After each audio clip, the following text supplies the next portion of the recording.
आज आपली सर्व शेतकरी आणि मच्छीमार बांधवांची बैठक या ठिकाणी आयोजित केलेली आहे।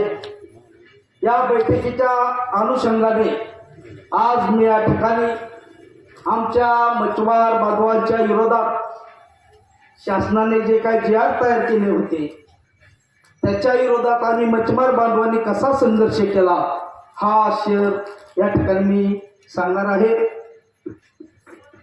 आज शासन निर्णय 17 जून 2019 व शासन निर्णय 8 ऑक्टोबर 2025 आपण रद्द झाले पाहिजे असं फक्त हेतू म्हणतो। पण तो रद्द करण्यासाठी आपल्याला खूप मोठा संघर्ष या ठिकाणी निर्माण झालेला आहे। तो संघर्ष आपल्याला करावा लागणार आहे। ज्यावेळेस आमच्या मच्छीमारांच्या विरोधात असा शासनाने ठेकेदारीचा जी.आर. ह्या उजनी धान्यावरती काढलेला होता, त्या संदर्भात आम्ही सर्व मच्छीमार बांधवांनी एकत्र येऊन, सर्व महिला आमच्या एकत्र येऊन आम्ही खरं तर ह्या उजनीचं कृष्णा खोरे महामंडळ सिंचन भवन हे मायबाप आहे। या उजनीचं तुम्ही भीमानगरच्या ऑफिसला दोष देऊ नका, सोलापूरच्या ऑफिसला दोष देऊ नका, कारण ह्याचा मायबाप कृष्णा खोरे महामंडळ सिंचन भवन पुणे हे कार्यालय आहे। त्याच्या माध्यमातून आपल्या या उजनीचं सर्व त्या ठिकाणी पाहिलं जातं।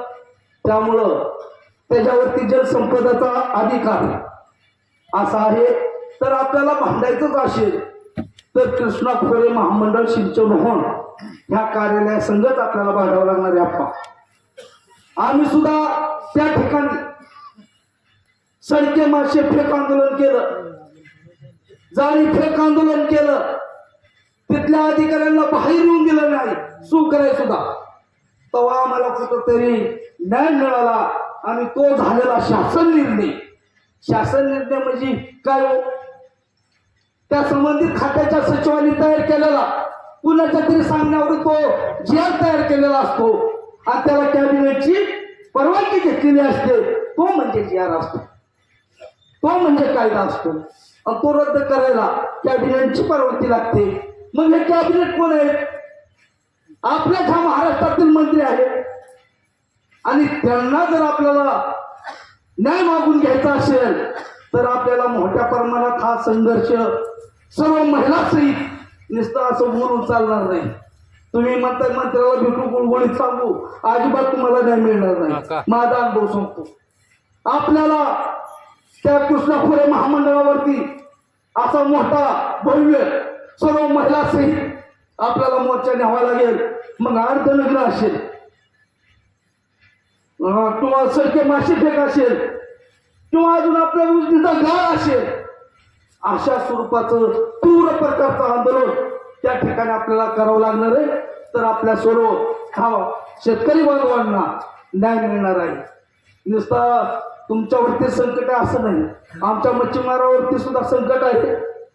त्या सौर ऊर्जा प्रकल्प असेल, हा गाळपिरीच्या त्याच्यावरती राबवायचं त्यांचं धोरण असेल, हे जर आपल्याला सर्व गोष्टी हाणून पाडायच्या असतील तर सर्व युवकांनी विशेषतः याच्यामध्ये सहभागी झालं पाहिजे।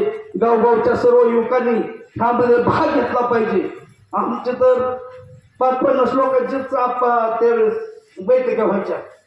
ही पहिली बैठक आपली अतिशय मोठ्या प्रमाणात या ठिकाणी झालेली। प्रत्येक गावचे 1-2 युवक प्रतिनिधी या ठिकाणी आलेले आहेत।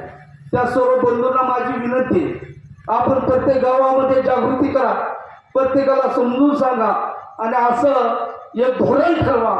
एक दिवशी एका ठिकाणी सर्व गावातील 1-2 पदाधिकारी बोलून त्या ठिकाणी आंदोलनाची रूपरेषा ठरवा आणि आपल्याला एक तीव्र प्रकारचं कृष्णा खोरे महामंडळावरती सिंचन भवन पुणे या ठिकाणी आपल्याला आंदोलन करावं लागणार आहे, तरच आपल्याला न्याय मिळणार आहे असं मला वाटतं। म्हणून मी ह्या ठिकाणी तुम्हाला सांगतोय, तशा पद्धतीने तुम्ही सर्वांनी नियोजन करावं एवढं बोलून मी माझी भाषण संपवतो।